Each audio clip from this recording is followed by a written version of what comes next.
Okay, so we return to the Madinah Reader document, and I explained to you in the last lesson that there was an important rule that we need to explain here, okay? And that rule is that of the sun and the moon letters. Now, if you think about the word for sun, if you were to write it in Arabic, okay? So we're going to write the transliteration, but it would be al-shams, okay? Okay. So shams or shamsun is the sun, okay?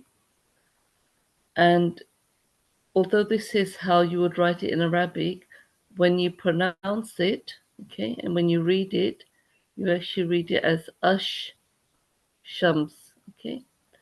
And the reason for that is that this a directly joins this sh, okay? And this becomes silent, okay? So it becomes ash shams, and then obviously this doubles, okay?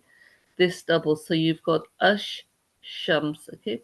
So this means the sun, okay? But if you remember ash-shams and how to say ash-shams, and you remember that shams means the sun, okay? Then you'll remember that this is the rule that you follow for the sun letters, okay? And there are certain letters within the Arabic alphabet that are sun letters and some are moon letters. So I'm going to explain the moon letters in a moment and how we read those, okay? But for example, if you think about Ar-Rahman, okay, the name, one of the name or attributes of Allah. So although we write, Ar-Rahman in Arabic as Ar-Rahman, okay, we don't say Al-Rahman. We actually say Ar-Rahman, okay? Okay, so this means that this Ra is actually a sun letter, okay? Because it follows this rule of, the silent L, the silent Lam, okay? So hopefully that makes sense to you. If there's any confusion, please just leave a comment and I'll explain it further.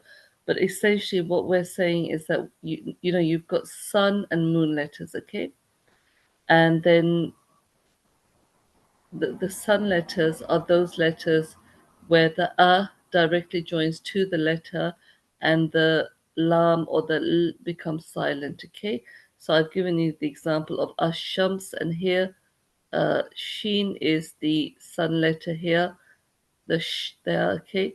And here it is Ra, okay? Ra. Okay, so that's your sun letters, okay? Okay. So we've explained the sun letter. Now we need to explain the moon letters, okay? So this time we have explained the word moon, okay? So start again, okay? So now how about the moon letters, okay? Now remember, moon in Arabic it's Cameroon, okay? Cameroon moon, okay? And if we say the moon, so it's Al Kamaru, okay? Al Kamaru. Now here you'll notice that the lam or the L is not silent, okay? We actually pronounce it, so it's Al, okay?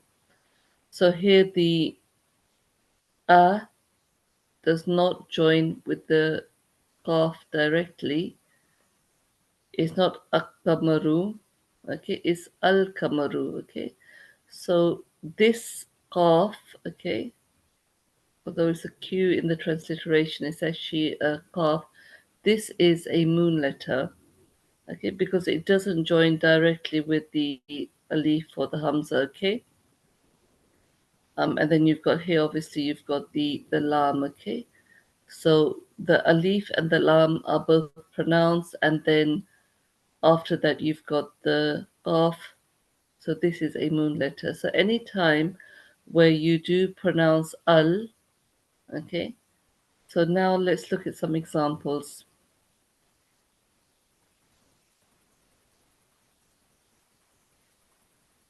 Okay, so you can see that there are some examples here, and remembering the sun and the moon.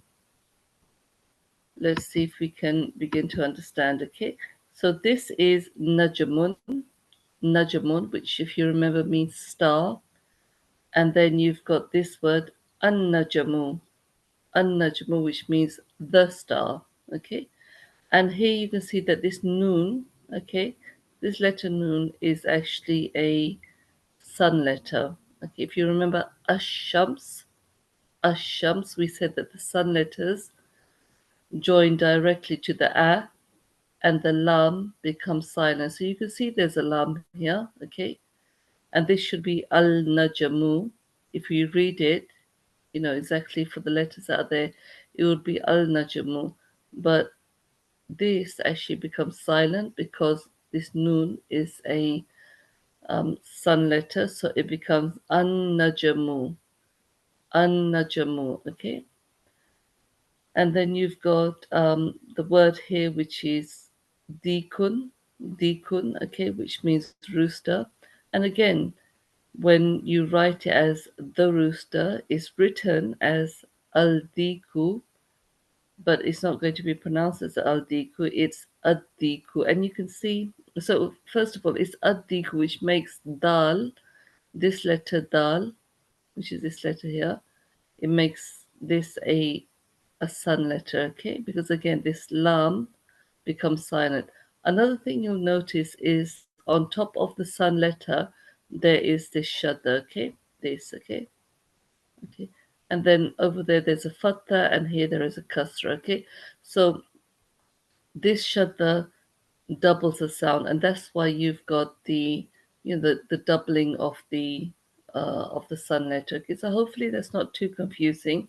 But like I said, if there are any if there is any confusion, then do leave a comment, and I will explain it further. Okay. Then here you've got again more sun letters. Okay, rajulun, man, ar-rajulu, al-rajulu, the man. And again, this is a sun letter.